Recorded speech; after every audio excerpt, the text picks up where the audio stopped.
आपकी स्पेशलिटी है plastic surgery, जी और आपकी एक स्टडी मुझे बहुत पसंद है जिसके यशरा भी बहुत सवाल करेगी, एंटी एजिंग। जी। अब इतना मैं तो 2-3 दफ़ा पूछ चुका हूँ। आप जी अच्छे तरीके से बताएं, आसानी से बताएं, जो आम बंदे को भी समझ आए कि एंटी एजिंग क्या है, क्या ये वाकई पॉसिबल है, अगर है तो हमें रोज़मर्रा की ज़िंदगी में क्या तब्दीलियाँ करनी है। अच्छा, anti ageing is relatively new concept और पिछले 10 साल में इस पे ज़्यादा काम हुआ है, पिछले 10-15 साल के अंदर। और word anti ageing itself is, अभी भी लोग कहते हैं कि यार इसको एंटी लफ्ज़ नहीं यूज़ कर, एंटी एजिंग कोई ऐसा ही लफ्ज़ नहीं है, कोई इसको प्रो लाइफ कुछ लोग कहते हैं, प्रो लॉन्जिविटी कहते हैं। सो जो फंडामेंटल कॉन्सेप्ट है, बुनियादी तस्वुर ये है कि आप जो जो इंसान की उम्र गुजरती है, जो उसकी क्रोनोलॉजिकल एज होती है, तो उसके जिस्म के अंदर जो तब्दीलियाँ रूनुमा होती हैं, और जो तब्दीलियाँ रूनुमा होने से उसके अंदर बीमारियाँ आती हैं या कमज़ोरियाँ आती हैं, क्या वो इनएविटेबल है? क्या वो लाजमी है कि हुई हों? क्या ये लाजमी है कि 60 साल का बंदा है जो उनसा उसके बाल सफ़ेद हों? क्या ये लाजमी है कि जो 70 साल का बंदा है उसकी कमर झुकी हुई हो, या 80 साल का बंदा है उसको स्ट्रोक होनी है, या उसको हार्ट की बीमारी लगनी है, या उसको लंग की बीमारी लगनी है? सो अभी तक की जितनी भी रिसर्च है ना, जो उसका सबसे एक्साइटिंग फाइंडिंग है वो ये है कि इट इज़ नॉट इनएविटेबल। हाँ, हाँ, ये लाजमी नहीं ज़रूरी है। नहीं है। नहीं, ये बिल्कुल ये लाजमी, जितनी ये आपने बिल्कुल चीज़ें नहीं है। बताई कि ज़रूरी नहीं नहीं, है। देन उसका फ्लिप साइड, उसका मतलब क्या है? उसका मतलब ये है कि आप 100 साल तक भी कंप्लीटली हेल्दी रह सकते हैं। अब हेल्थ को आप डिफाइन करेंगे, एक सर्टन फंडामेंटल्स को डिफाइन करेंगे। ज़ाहिर है आप 100 साल की उम्र में 20 साल की जवानी तो आपकी नहीं होगी, लेकिन सर्टन पैरामीटर्स हैं जो उनसे जो आपकी हेल्थ को डिफाइन करेंगे। मसलन ये है कि आप 100 साल में उठ के अपने सारे काम करते हैं, अपनी लुक आफ्टर खुद कर सकते हैं, सेल्फ केयर करते हैं, आप लाइफ में एक्टिवली हिस्सा लेते हैं, आपका दिमागी तवाज़ुन ठीक है, आपकी दिमागी सेहत ऐसी है कि कॉग्निटिव फंक्शन, आपके थिंकिंग फंक्शन सारे ठीक हैं, आप फुल पार्टिसिपेशन करते हैं अपनी फैमिली के साथ, चीज़ों के ये साथ। जो आप चीज़ें बता रहे हैं, ये तो 24-25 साल में बैठ जाती हैं, लोग ऑफ बेस ले लेते हैं। अच्छा, वो तो मतलब देखिए इसमें बहुत से वामिल हैं। इसमें एक साइकोलॉजिकल एलिमेंट्स होते हैं, इमोशनल हेल्थ होती है, मेंटल हेल्थ होती है, लेकिन if you talk about the physical health, क्योंकि फिज़िकल हेल्थ है जो उनसे वो बेसिस होती है बाकी सारी हेल्थ की, तो फिज़िकल हेल्थ में जो चेंजेस इंसान की ज़िंदगी में आती हैं, ये तो प्रूव हो चुका है कि लाजमी नहीं है कि वो चेंजेस आएँ। तो then we go to the question कि फिर वो क्यों आती हैं वो चेंजेस, और क्या उन तब्दीलियों को रोका जा सकता है, क्या उन तब्दीलियों को स्लो डाउन किया जा सकता है, यानी एजिंग के प्रोसेस को स्लो आप कर दिया स्लो जाए। कर सकते हैं, या कोई ऐसी चीज़ है जिसको आप रिवर्स कर सकते हैं। ठीक है, तो उसका जो एक कॉन्सेप्ट जिसको मैं शुरू में कह दूं कि वो नॉट पॉसिबल है, और जिसके बारे में ये बार बार कहा जाता है कि भाई इसको आप निकाल दें, वो ये है कि आप इमॉर्टल हो जाएंगे। मतलब ये नहीं है कि आप बूढ़े ही नहीं होंगे कभी, आपने आपने बस बीमार भी नहीं होना, ना ही बूढ़े होना, ना आपने मरना है, ये नहीं है। इस प्लीज़ इसको ना मरना लेके नहीं जी। है। मरना नहीं है। हाँ। बूढ़े होने का जो कॉन्सेप्ट है ना कि आपने लाजमन ही अपने जिस्म के अंदर कमज़ोरियां देखनी है, ये लाजमी नहीं है। आप अपनी सेहत को मेंटेन कर सकते हैं, उसको बेहतर बना सकते हैं, अपनी सेहत को है जो उनसा इस स्टेज पे रख सकते हैं कि जूं जूं आपकी उम्र गुजर रही है लेकिन यू स्टिल हेल्दी, आपका हार्ट, आपकी लंग्स, आपके मसल्स, आपकी गट, आपका दिमाग ठीक काम कर रहा है। दैट मीन्स कि जब वो सारे ठीक काम कर रहे हैं तो आप ज़िंदगी में जो एक्टिविटी कर रहे हैं, यू डूइंग इट कंफर्टेबली, उसमें कोई दर्द नहीं है, उसमें कोई तकलीफ़ नहीं है।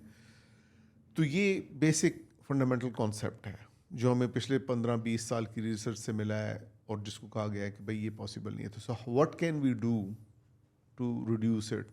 क्या कोई मैजिक पिल है? तो कोई ऐसी मैजिक पिल तो है नहीं है, और तो लोग बहुत से उस पर काम कर रहे हैं कि कोई मैजिक पिल हो जो मुझे 2 साल 5 नहीं, साल लोग तो जवान बना वजीफे दे। भी बताते हैं। अच्छा, अच्छा वजीफे, अच्छा हंसने की बात है, वजीफा बताते होंगे। वजीफा is connected to your mental peace and जज्बाती एंड इमोशनल सेहत इन अ वे कि अगर आप and this has been proven के मतलब स्ट्रेस और इमोशनल सेहत है जो उनसी, ये फंडामेंटल है। एक बड़ी इंपॉर्टेंट स्टडी आज से 2 साल पहले आई थी, कोई 30 साल लॉन्ग स्टडी है वो, और उसमें पूछा गया था कि वो कौन सा एक सिंगल मोस्ट इम्पॉर्टेंट फैक्टर है जो प्रिडिक्ट करता है कि कौन इंसान है जो सा वो लंबी उम्र गुजारेगा। और वो फैक्टर क्या है? वो फैक्टर आपकी सोशल नेटवर्किंग, आपके सोशल दोस्त, नेटवर्किंग, आपके रिश्तेदार, आपकी इमोशनल हेल्थ। जिनके दोस्त ज़्यादा होते हैं, जिनकी सोशल लाइफ ज़्यादा अच्छी होती है, it's a very long study, 30 year long study, जिससे प्रूव किया गया था कि जो एक factor, single most important contributory factor which proves कि आप जो प्रिडिक्ट कर सकते हैं कि ये बंदा जो सा लंबी उम्र तक रहेगा जिंदा। बट ऑफ कोर्स हवादिस होते हैं, हादसा हो गया, एक्सीडेंट हो गया, ट्रॉमा हो गया, दैट्स डिफरेंट थिंग। सर इसको मेरा ख्याल में कि थोड़ा सा और एलेबरेट करना पड़ेगा। दोस्त होना और अच्छे दोस्त होना दो मुख्तलिफ चीज़ें। मेरा ख्याल में कि अब बंदे को 50 की बजाय 25 में मारने वाले भी दोस्त ही होते हैं, ठीक है। बंदे को मेंटल हेल्थ तबाह करने वाले भी दोस्त होते हैं। Then we need to define that, क्योंकि हो सकता है ना, आप कोई बंदा कहेगा कि मेरे तो बहुत सारे दोस्त हैं, वाह मैं तो नहीं मरने वाला, ना ही मैं बूढ़ा होने वाला हूँ, क्योंकि let's make many friends. But वो कौन से दोस्त मतलब हैं? सोशल लाइफ अच्छा होना। हाँ, सोशल अच्छा, हेल्दी सोशल लाइफ फिर एक बहुत बड़ी साइंस है। हेल्दी सोशल लाइफ किसे कहते हैं? हेल्दी सोशल लाइफ की बेसिक ये है कि मेरे सर्कल में 4 लोग हैं या 5 लोग हैं। शादीशुदा जो दोस्त, शादीशुदा बंदे के दोस्त का क्राइटेरिया क्या होता है? वो कहते हैं जिसके बारे में उसकी बीवी कहे ना यही वो खबीस है जिसने मेरे खामद को बुरा किया वो आपका अच्छा दोस्त होता है। अब जब हम कॉलेज से दोस्त बनाते हैं, कॉलेज यूनिवर्सिटी से फ्रेंड्स लेके आते हैं, देखिए अगर तो आप पॉजिटिव लोग, मैं समझता हूँ अगर आपका सोशल सर्कल जो है वो पॉजिटिव लोगों से भरा हुआ है, वो आपको पॉजिटिविटी दे रहे हैं, बूस्ट दे रहे हैं, वो आपको सपोर्ट दे रहे हैं, देन यू से कि ये है वो positive circle that you want. लेकिन अगर आपने उसको स्टफ़ किया हुआ नेगेटिव लोगों से, the number of friend doesn't matter, the quality of friendship and the relation around you matter, जिसकी आप बात कर रहे हैं। हाँ, क्योंकि मैं ये ऐड इसलिए कर रहा हूँ कि वरना तो लोगों ने मुझे कमेंट के नीचे भेजे मेरे तो सर 200 दोस्त है फिर भी मैं बीमार हूँ, ये कैसे हो सकता है? Quality of friendship, quality of your social network, quality of emotional support जो हाँ होती है, ये यू नो। और दोस्ती, देखें दोस्ती एक ऐसी चीज़ है, मेरे नज़दीक दोस्ती एक ऐसी चीज़ है जो हर रिलेशनशिप का फंडामेंटल है। माँ बाप के साथ दोस्ती होनी चाहिए, बच्चों के साथ दोस्ती होनी चाहिए, मियाँ बीवी के दोस्ती होनी चाहिए, बहन भाई के साथ दोस्ती होनी चाहिए। जिस रिश्ते के अंदर दोस्ती नहीं होती ना, वो रिश्ता वीक होता है। ये तो मेरा खैर अपना एक पर्सनल ओपिनियन है इसके बारे में। तो going back to your pro life anti ageing, so उसका दूसरा कॉन्सेप्ट ये है कि आपकी लाइफ तो प्रोलॉन्ग होगी लेकिन हेल्दी लाइफ प्रोलॉन्ग हो। ये नहीं है कि हम आपकी लाइफ है जो 100 साल तक की ले जाएं लेकिन 80 साल तक तो आप ठीक थे और आखिरी 20 साल आप अपने बिस्तर पे गुजारे। बिस्तर पे गुजारे, ना हिल सकते हैं ना कुछ, बस आप सांस ले रहे हैं। हाँ, तो बेसिक कॉन्सेप्ट, उसका दूसरा फंडामेंटल कॉन्सेप्ट ये है कि आपकी आखिरी दिन तक हेल्दी लाइफ होनी चाहिए। You should be able to be very very active. जैसे कहा जाता है, एक मिसाल दी जाती है कि अगर आप 85 ईयर ओल्ड हैं और आपने देर से शादी की थी और आपके बच्चों ने भी देर से शादी की और आपका जो ग्रैंड चाइल्ड है वो 2, 4, 5 साल का है, तो you should be able to lift that child up. आप उसको उठा सकें, खेल सकें उसके साथ। हाँ, चाहे उम्र आपकी 80-85 साल हो चुकी है, आप उसके साथ खेल सकें। सो ये दूसरा कॉन्सेप्ट है कि लंबी लाइफ लेकिन हेल्दी लंबी लाइफ, जितनी भी लंबी लाइफ हो वो हेल्दी लंबी लाइफ हो। अच्छा, अब उसके बारे में 2-3 मुख्तलिफ थ्योरीज इस रिसर्च से डेवलप हुई हैं कि एक इंफॉर्मेशन थ्योरी है ऑफ एजिंग है कि इंफॉर्मेशन सेल्स के अंदर चेंज होती है, उससे एजिंग होती है, तो उस प्रोसेस को कैसे रोका जा सकता है, रिवर्स किया जा सकता है। एक इन्फ्लेमेशन थ्योरी ऑफ एजिंग है कि उसमें इन्फ्लेमेटरी प्रोसेस हैं जो उनसे फंडामेंटली चेंजेस लाते हैं और हर बीमारी का सबब बनते हैं और मौजब होते हैं उसका, तो उनको हम कैसे रोक सकते हैं और उनको कैसे रिवर्स कर सकते हैं। तो putting all that aside, practically जो आपने सवाल किया था कि हम क्या कर सकते हैं, तो जो मज़ेदार बात है वो ये है कि हम सब किसी दवाई के बगैर, किसी मैजिक पिल के बगैर सर्टन चीज़ें तो ऐसी फंडामेंटली कर सकते हैं जो, चाहे उसको आप इन्फ्लेमेटरी एजिंग थ्योरी पे बिलीव करते हैं, चाहे इन्फॉर्मेशन थ्योरी पे बिलीव करते हैं, वो उन सब पे असर करती है और जो साबित शुदा है कि वो आपकी लाइफ को प्रोलॉन्ग भी करेगी और आपकी लाइफ को क्वालिटी को भी बढ़ाएगी। तो सर्टन चीज़ें जो सी वो बड़ी सिंपल सी हैं, उसमें कोई ऐसी मतलब बहुत साइंटिफिक वो इन्वॉल्वमेंट नहीं है कि बड़े कोई कॉम्प्लिकेटेड किस्म के कॉन्सेप्ट बस देना आज हमें कोई 4-5 चीज़ें। हाँ, तो मसलन सबसे पहली एक चीज़ है, चूँकि हम मुसलमान हैं और हम रोज़ा रखते हैं, तो ये एक बात प्रूवन है कि रोज़ा रखना है जौन सा, सुभान अल्लाह। You know, it's extremely beneficial. It's और नॉट ओनली एक्सट्रीमली और रोज़े के बेनिफिशियल। बेनिफिट्स कब डिफाइन हुए थे? हाँ, और आज हम जिन थ्योरीज की बात कर रहे हैं वो हवा में है। अब हम थ्योरीज में आके अब समझ रहे हैं कि रोज़ा कितना important रोज़ा रखना, जिसको हम इंटरमिटेंट फास्टिंग कहते हैं वेस्ट के अंदर, जो बन गया है रोज़ा रखना, यानी आपने अपने जिस्म को कम कैलोरीज खिलानी है। और जो जैसे रसूल पाक का कौल है ना कि भाई आप पेट को 1/3 आपका पेट खाली हो तो आप खाना बंद कर दें। सो सेकंड कॉन्सेप्ट इज कम कैलोरीज खाना। Again it is proven by many studies कि जो लोग कम खाना खाते हैं, यानी कम कैलोरीज कंज्यूम करते हैं पूरे एक दिन के अंदर या अपनी खुराक में, उनकी लाइफ हेल्दी भी होती है और लंबी भी होती है। मुख्तलिफ चीज़ें जिनसे हम बचने हैं, तो खैर सब भी कहता है सिगरेट, शराब वगैरह, ये तो मतलब they all damage the health. लेकिन उसके अलावा इन दो चीज़ों के अलावा वर्जिश, एक्सरसाइज, क्योंकि एक्सरसाइज है जौन सा वो आपके हार्ट को, आपके लंग्स को, आपके गट को, आपके मसल्स को, आपकी बॉडी को फिट रखती है। क्योंकि देखें ना, आप प्रैक्टिकली देखिए क्या होता है जब इंसान बूढ़ा होता है। अपने माशरे में देखें इर्द गिर्द बूढ़े लोगों को, चलने के काबिल नहीं होंगे, चल ठीक नहीं सकते, उठ बैठ नहीं ठीक सकते, जोड़ों में दर्द होता है। अगर उनका हार्ट ठीक है, उनके लंग्स ठीक है, लेकिन फिर भी चलने फिरने में कमज़ोरी है, भाग नहीं सकेंगे, स्ट्रेंथ नहीं डेवलप सांस की, चढ़ एंड्योरेंस नहीं डेवलप की, एंड्योरेंस और स्ट्रेंथ डेवलप नहीं नहीं की। डेवलप की। तो आपको शुरू दिन से अपनी एंड्योरेंस और स्ट्रेंथ को डेवलप करना चाहिए और उसको मेंटेन करना और चाहिए। मसल ग्रोथ की भी एक एज होती है जब आप मसल क्योंकि डेवलप कर क्योंकि रहे होते हैं। आपको कौन चलाएगा? आपकी टांगें चलाएंगी, आपके पट्टे चलाएंगे, आपके मसल्स चलाएंगे, आपके पाँव चलाएंगे, ठीक? Your legs carry you. और जब तक आप मूव करते रहते हैं तब तक आप भरपूर ज़िंदगी गुजारते हैं। इट्स वेल नोन, आप भरपूर ज़िंदगी गुजारते हैं। अपने पाँव को गर्म और सर को ठंडा रखें। That's nice. डाइट की कॉमन डाइट चेंजेस भी बताते हैं मुझे सर। तो ये 2-3 फंडामेंटल्स। अच्छा, इसमें एक मैं और एलिमेंट, 2 एलिमेंट और आपको बता दूं, उसके बाद फिर I will come to diet as well.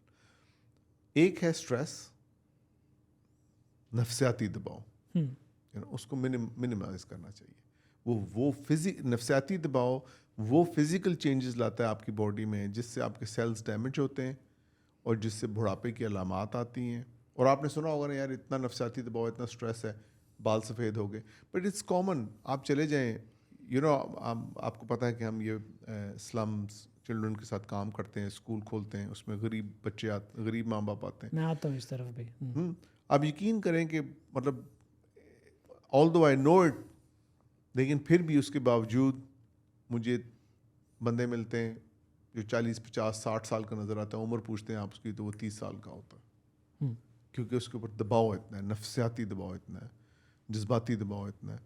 तो वो जितना कम से कम होगा, तो कुछ चीज़ों को तो आप नहीं रोक सकते ना। चलें, वो तो मान लिया आपने, आप ये डिसाइड नहीं कर सकते, आप गरीब माँ बाप के घर पैदा हुए, आपने मेहनत की, लेकिन अपने रवैये को आप जितना मुस्बत रखते हैं, जितना आप पॉजिटिव रहते हैं, जितना अपने एम्स को हाई रखते हैं, विजन को ओपन करके रखते हैं, अल्लाह पे अपना फेथ रखते हैं, जितना आप ट्रस्ट करते हैं, तो वो चीज़ें जो आपकी ज़िंदगी में जो सारे मुस्बत आपकी जहनीत को डेवलप करती हैं और पॉजिटिव माइंड को आपके जौन सा इनकरेज करती हैं और ओपन अप करती हैं और आपके घर बहुत सी पॉजिटिविटी लाती हैं, जिसका जिक्र आप पहले थोड़ी देर पहले कर भी रहे थे। तो they are all what is absolute must.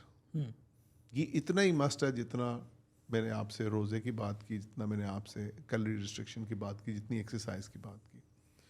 और इसमें एक इम्पॉर्टेंट एलिमेंट है स्लीप, सोना।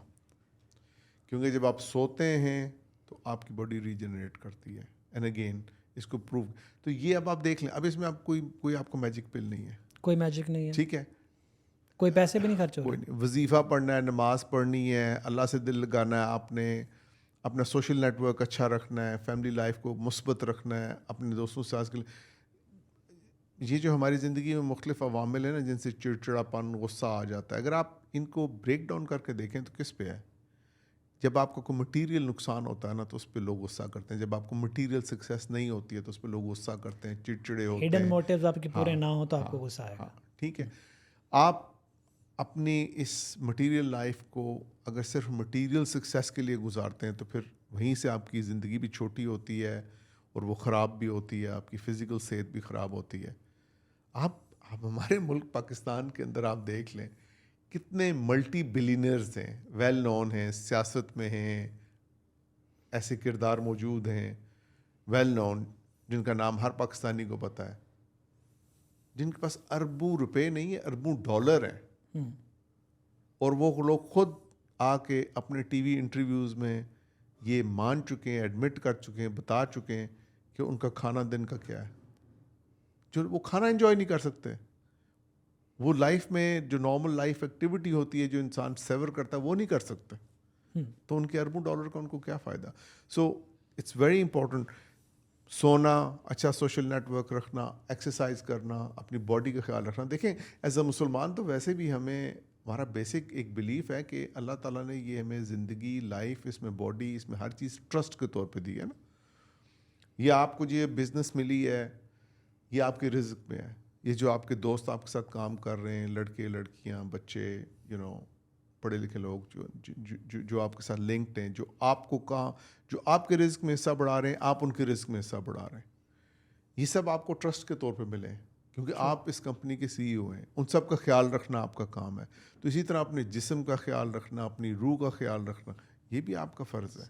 ये लाइफ हाँ, CEO ऑफ योर बॉडी, आप अपनी लाइफ के CEO हैं और ये ट्रस्ट में दी हुई अल्लाह ताला ने। इसी का तो उसने पूछना है ना कि भाई तुम्हें मैंने ट्रस्ट में ये दिया था, अब तुम क्या करके आए। अच्छा, मैं और पीपल डोंट रियलाइज कि ये अल्लाह ताला is going to ask you कि भाई तुम्हें मैंने इतना अच्छा जिस्म दिया था, राइट, तुमने क्या ख्याल रखा उसका? तुम्हें मैंने इतनी रूह दी, पॉजिटिव माइंड दी, तुम्हें अक्ल दी, तुमने क्या इस्तेमाल किया उसका? मैं बताता हूँ ना कैसे करते हैं। पैटर्न साथ साथ जो देख रहे हैं, हम एक्सरसाइज करेंगे शादी के करीब जाके और उसका मकसद होगा ताकि शादी वाले दिन पतले लगें। ठीक है, ये हमारा एक्सरसाइज के मोटिव्स है। ठीक है, एक्सरसाइज हम करते ही ऐसे इवेंट में एक्सरसाइज हम करेंगे कोई और ही दिमाग में मोटिव्स लेके। एक्चुअली एक्सरसाइज, मेरा एक कोच कहा करता था कि स्पोर्ट्स इबादत है, एक्सरसाइज इबादत है। और वो इस तरह से इबादत है कि एक तो अल्लाह ने आपको अपनी जान की हिफाजत करने का, ख्याल रखने का हुक्म दिया। ठीक है, अल्लाह ने आपको ये हुक्म दिया कि आपने दूसरों के लिए भी एक मिसाल बनना है। फिर उसके बाद क्या है कि मैं जब एथलीट था तो 100 मीटर और 200 मीटर रेस में जाता था। मैं एक दिन अगर गलत उल्टा पुल्टा खाता था ना तो अगले दिन कोच मेरा पकड़ लेता था कि तू कुछ करके आया, तू कुछ खाया, तूने सोया है, तो आज वो इतना सेकंड कम है। अब उससे बचने के लिए क्या था कि डाइट, डिसिप्लिन, हर चीज़ का ख्याल रखना पड़ता। तो इवेंचुअली आप हर चीज़ से बच जाते हो। तो अगर आप इसको अल्लाह का हुक्म समझ के करोगे, एक्सरसाइज के ख़ास तौर पे एक्सरसाइज को, तो फिर वो एक तो नेकी बन जाएगी, एक सेहत बन जाएगी। और कितनी ब्यूटीफुल डील है। एब्सोल्युटली ब्यूटीफुल डील है। और बल्कि मतलब इस्लाम का फंडामेंटल कॉन्सेप्ट तो है ही यही ना कि ज़िंदगी का हर एक्शन इबादत है। हाँ, बिल्कुल है। आप उस एक्शन को कैसे करते हैं उसी से पता चलेगा कि आपकी इबादत ठीक थी या गलत थी, नेक थी या ख़राब थी। आप एंटी एजिंग की बात करें, भूख छोड़ के खाना खाओ, नबी पाक सल्लल्लाहु अलैहि वसल्लम ने कितना अरसा एवरी सिंगल पहले थिंग वही चीज़ें हम आके बिल्कुल। अब आप देख लें इसमें मैंने और ये जो मैंने आपको बातें बताई, ये लोग कहेंगे अच्छा मैं alternative, I am not talking about alternative. ये मेन स्ट्रीम मेडिसिन है। ये मेन स्ट्रीम मेडिसिन की बातें हैं आपकी लॉन्जिविटी के लिए, लंबी हेल्दी लाइफ के लिए। और इसकी बेस पे मल्टी बिलियन डॉलर इंडस्ट्री खड़ी हो रही है। ट्रू, राइट, इन्हीं चीज़ों की बेस पे, कोई मैजिक पिल नहीं है इसके अंदर। 4 मेरे पास क्लाइंट आए हैं पिछले 3 महीनों में, 4 क्लाइंट्स, और उनमें एक चीज़ कॉमन थी कि ह्यूमन पैटर्न्स आइडेंटिफाई करने हैं और AI ऐप आपको यही चीज़ें करने को बताएगी। बिल्कुल ऐसा ही है। बस ये ऐप बन जाएगी, वॉच में लग जाएगी, फ़ोन में लग जाएगी, कोई गैजेट आपके साथ लगा देंगे। करना उसने वही है जो हमें 1400 साल पहले बताया गया। बिल्कुल ऐसा ही है, सिर्फ चेंज हो जाएगा। अभी तक अगर मैं समराइज़ करूं तो आपने पहले जो चीज़ बताई वो है, एक आपका सोशल सर्कल है, आपकी स्लीप है, एक्सरसाइज है, डाइट है।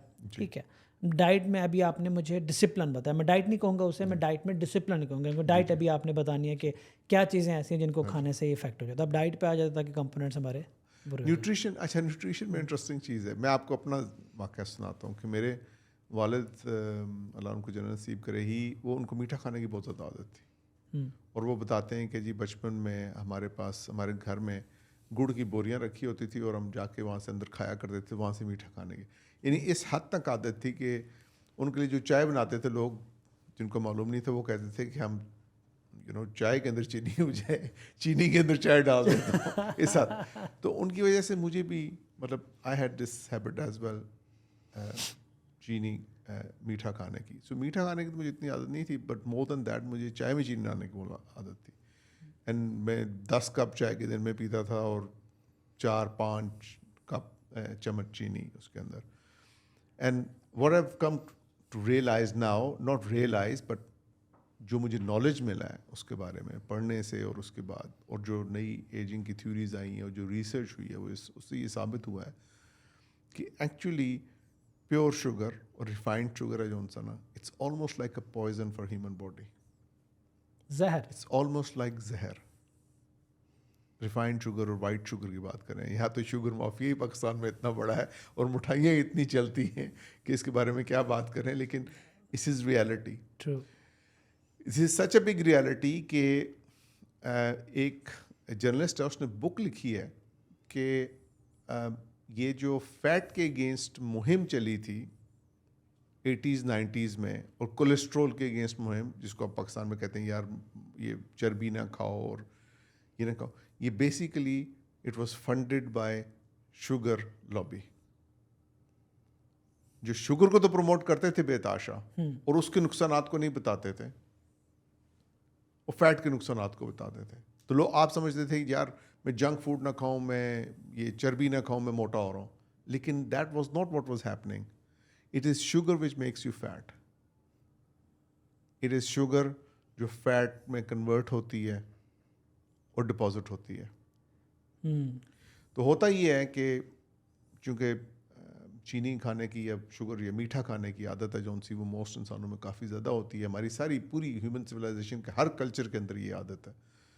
और 20s 30s में आप खाना शुरू करते हैं, वो 15-20 साल तक आप खाते हैं, तो आपने देखा होगा जिसको हम मिडल एज स्प्रेड कहते हैं कि पेट मोटे हो जाते हैं, बाहर निकल आते हैं। क्यों?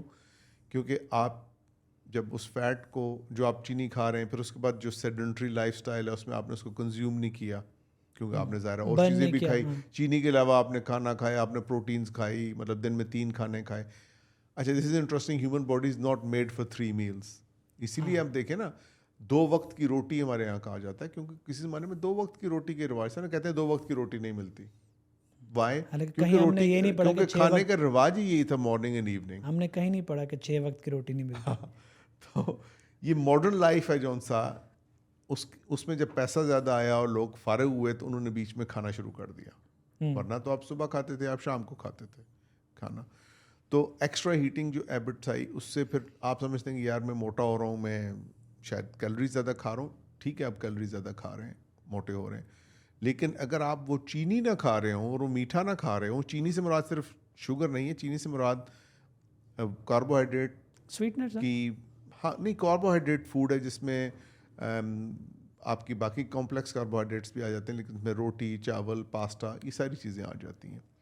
क्योंकि आप जब उनको एक्सेस में खाते हैं ख़ास तौर पे, लेकिन चीनी इन पर्टिकुलर चूँकि इसलिए कि वाइट शुगर इज़, वो तो डायरेक्ट शुगर आप ले रहे हैं ना, वो तो डायरेक्ट रिफाइंड ग्लूकोज है जो डायरेक्ट फैट बनेगा। उसने तो कोई इंटरमीडिएट पाथ से नहीं गुजरना ना, उसने तो डायरेक्ट बनना है। तो वो जब आप खा रहे हैं तो वो आपके जिस्म में डिपॉजिट होना शुरू हो जाता है। तो जो इन्फ्लेमेटरी थ्योरी ऑफ एजिंग है, वो ये जो एविडेंस प्रोवाइड करती है, वो ये कहती है कि जो ऑफ ऑल द थिंग्स जो आपकी बॉडी में 30-40 साल के बाद 50-60 में जो डिजीज़ प्रोसेसेस आते हैं, ख़ास तौर पे हार्ट रिलेटेड, जो काफ़ी कॉमन है, ब्लड प्रेशर का होना है, एथेरोस्क्लेरोसिस है, हार्ट अटैक का होना है, ये जो प्रोसेसेस हैं, स्ट्रोक का होना है, सेरेब्रोवास्कुलर डिजीज़ आती हैं, जॉइंट डिजीज़ आती हैं, जोड़ों का दर्द वगैरह, ये वो सिलसिला, इन सब का जो मौजब है, इन सब की बुनियादी वजह है जो उनसा वो इन्फ्लेमेशन है जो रिलीज हो रही है बॉडी में। वो कहाँ से रिलीज हो रही है? वो उस फैट से रिलीज हो रही है जो चीनी खा खा के आपने बनाई है। राइट। ठीक है। अच्छा, अब जो इंसान, जैसे हम अर्लियर ऑन बात कर रहे थे कि जो इंसान है जो सा वो 40s 50s में पहुंच चुके, जैसे मैं हूँ 50s में, तो उसको अब ये नॉलेज मिला है, तो वो क्या कर रहा है? वो ये कर रहा है कि वो ये कर सकता है, जैसे मैंने खुद भी अपने साथ भी ये किया है कि अपने आप को डिसिप्लिन करे, चीनी को छोड़ दें, ड्रॉप कर दे कम्प्लीटली, इंटरमीडिएट फास्टिंग या रोज़े रखें। सिंपल बात है ना। इंटरमीडिएट फास्टिंग करनी है तो रोज़ा ही रखो यार, रोज़ा रखें। ठीक है। खाने की मिकदार अपनी कम कर दें, अपनी एक्सरसाइज है जो उनसे उसको बहाल करें, जो आप जवानी में करते थे, ये मिड लाइफ में छोड़ देते हैं लोग, उस पर जोर दें। ठीक है। और आप ज़िंदगी में जब किसी एक स्टेज पे पहुंच चुके हैं तो आप रिफ्लेक्ट करें, सोचेंगे यार मुझे क्या कुछ मिल चुका है ज़िंदगी में, कितनी अच्छी चीज़ें मिल चुकी हैं, और अगर एक दो नहीं मिली तो कोई फ़र्क नहीं पड़ता उससे। हर चीज़ के पीछे भागना नहीं चाहिए, बल्कि एंजॉय करना चाहिए जो कुछ मिल चुका है, अपनी लाइफ में मुस्बत चीज़ें लाएँ। And more importantly, this is another study कि दो और factor, and this is a real scientific study जो मैं बताने लगा हूँ, दो और फैक्टर जो आपकी लाइफ को प्रोलॉन्ग करते हैं लेकिन आपकी लाइफ में सेहत लाते हैं, फिजिकल सेहत। एक है ग्रेटिट्यूड, शुक्र, तशक्कुर, हाँ, ग्रेटिट्यूड, कि जितने आप ग्रेटफुल होते हैं, इवन आप मुझे कोई चीज़ पकड़ाएं, अगर मैं आपको स्माइल देके थैंक यू बोलता हूँ, ठीक है, मुझे कोई पानी का कप ला के देता है, मैं उसको शुक्रिया अदा करता हूँ, वहाँ से लेके रोज़ खुदा का शुक्र अदा करने से कि यार मैंने सुबह आंख भी खोली तो मैंने लाइट को देखा, मैंने देखा, मुझे कॉन्शियसनेस इग्नोर कर जाते हैं। ठीक है, जिनको हम टेकन फॉर ग्रांटेड लेते हैं जितना। अच्छा, this is a scientific study again, शुक्र। और दूसरी चीज़ है गिविंग, जितना आप देते हैं, जितना आप जिंदगी में पास ऑन करते हैं। और पास ऑन आप सब कुछ कर सकते हैं ना, आप अपना वक्त दे सकते हैं, आप अपना नॉलेज दे सकते हैं, आप अपना पैसा दे सकते हैं, अपना एनर्जी दे सकते हैं, बहुत कुछ दे सकते हैं ना, अपना तजर्बा दे सकते हैं। आप मुझे मोटिवेट करें, आप मुझे समझ आ रहा है मैं हेल्दी क्यों हूँ। तो ये, और दीज आर साइंटिफिक स्टडीज। ठीक है। और ये देखें, हमें तो ट्रेडिशनली ईस्टर्न माशरा, इस्लामी तहजीब में ये सिखाया गया है कि यार शुक्र करो खुदा का, शुक्र करो चीज़ों का, और दो, वक्फ करो चीज़ों को, चैरिटी दो, खैरात दो, सदका दो, मदद करो लोगों की। देखिए ना, सूरा 177, सूरा बकरा की जो आयत नंबर 177 है, जिसमें डिफाइन किया गया है नेकी को, प्रॉपर डेफिनेशन है ना। और उस प्रॉपर डेफिनेशन क्या है कि पहली डेफिनेशन में है कि वो लोग जो ईमान लाए अल्लाह पे, उसकी किताबों पे, उस पे रसूलों पे, उसके फरिश्तों पे, और उसके फ़ौरन बाद नेक्स्ट सेंटेंस है, और जिन्होंने वो माल खर्च किया जिससे वो मोहब्बत करते हैं। नेक्स्ट सेंटेंस में कोई नमाज नहीं है, कोई और चीज़ नहीं है, वो माल जिससे आप मोहब्बत करते हैं। उसके बाद लिखा हुआ है कि किसके ऊपर खर्च किया आपने, फुकरा पे, साइल पे, मांगने वाले पे, और गर्दन छुड़ाने पे। यानी लोग गुलामी के बारे में बात करते हैं, किसी का कर्जा उतारना, किसी को गुलामी से छुड़ाना, ये डेफिनेशन लिखी हुई है कुरान के अंदर। उसके बाद आता है और जिन्होंने नमाज की और ज़कात दी। अब आप देखें कि ज़कात इज़ सेपरेट ना, हम कहते हैं चलो हमने ज़कात दे दिया तो हमने पैसा दे दिया अपना, हमने स्पेंडिंग कर दी, नहीं, लेकिन ज़कात इज़ मेंशन सेपरेट और माल का खर्च करना इज़ मेंशन सेपरेट, वो दो अलग चीज़ें। और जिन्होंने खुदा का अहद पूरा किया और सब्र किया तकलीफ में, तो ये डेफिनेशन है ना नेकी की। तो ये वो वैल्यूज़ हैं जो हम कैरी करते हैं, अगर हम उनको नहीं एम्फसाइज करेंगे।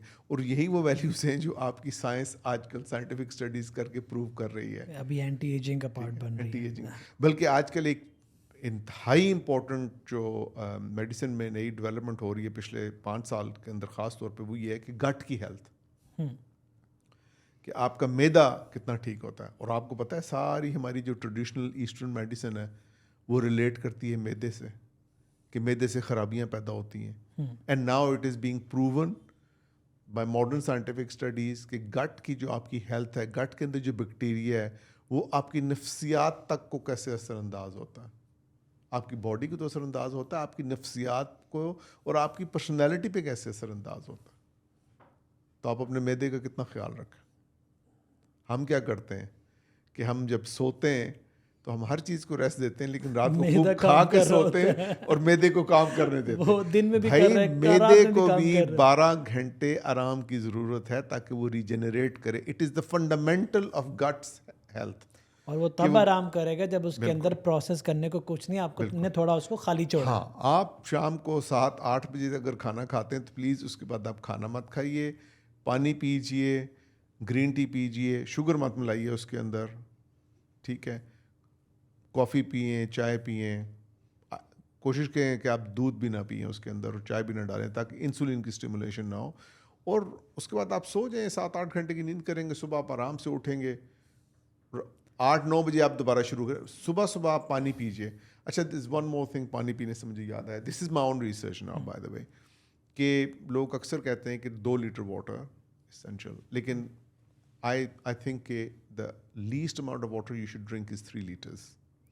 और मैं ख़ुद जब से मैंने ये आदत डेवलप की है 3 लीटर कम से कम पीने की, और सुबह के वक्त में आराम से 1 से 1.5 लीटर पानी पी लेता हूँ सवेरे सवेरे। उस वक्त से आई फील कि आई फंक्शन मच बेटर। क्योंकि आप ये देखिए ना कि 70% इंसान का जिस्म पानी है, 70% इज़ वाटर।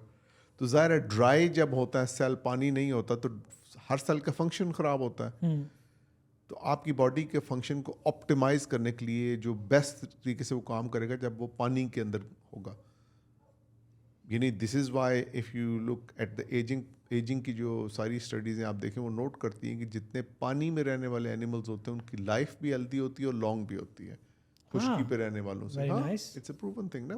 देखें ना आप, आम गूगल करके देख लीजिए कि पानी में जो रहने वाले जानवर हैं उनकी ज़िंदगी कितनी होती है खुश्की वालों के मुकाबले में, much longer and much healthy and better as well. तो इसलिए ज़्यादा पानी पिए। पानी ज़्यादा पीने का क्या फ़ायदा है? पानी पीने का एक तो सबसे बड़ा फ़ायदा ये है कि आप अपने जिस्म को पानी से सैराब कर रहे हैं, क्योंकि आपके जिस्म को पानी चाहिए, आपके सेल्स को चाहिए, फंक्शन के लिए, हर चीज़ के लिए चाहिए। बट मोर इम्पोर्टेंटली आप अपनी गट को पानी से भर रहे हैं, आपको भूख भी कम लगती है, आप सॉलिड्स भी कम खाते हैं, आप चीनी भी कम खाते हैं। This is the summary. कुछ चीज़ें अभी भी एक छोटा सा 1 मिनट में बता दें कि खाने में आपने मुझे कुछ बताया था। हाँ। कुछ चीज़ें वो ज़रा लिस्ट डाउन कर। वो इसलिए कि कुछ सर्टन चीज़ें जो सप्लीमेंट्स के तौर पे आजकल डेवलप हो रही हैं और लोग उससे पिल्स बनाने की कोशिश कर रहे हैं। तो सर्टन जो केमिकल्स हैं जो बॉडी में नोन है कि वो रिवर्स करते हैं चीज़ें, तो वो सर्टन सब्जियों में पाए जाते हैं। और मसलन सुर्ख अंगूर, सुर्ख प्याज, अच्छा, साग, स्पिनच, साग, गोभी। अच्छा, इनके अंदर वो केमिकल्स हैं जो जिनको प्रॉपरली एंटी एजिंग कंसिडर किया जाता है। अच्छा, केल, मोस्ट सब्जियां, ठीक है, ये चुकंदर, अच्छा, ये लेटस, इस तरह की ग्रीन जो ये चीज़ें, नट्स, क्योंकि जो नट्स के अंदर कैलोरीज और जो चीज़ें होती हैं और जो मिनरल्स होते हैं, they are really essential and they are helpful for you. यानी उसको हम प्रो एज कहेंगे, प्रो हेल्दी एज। नाइस।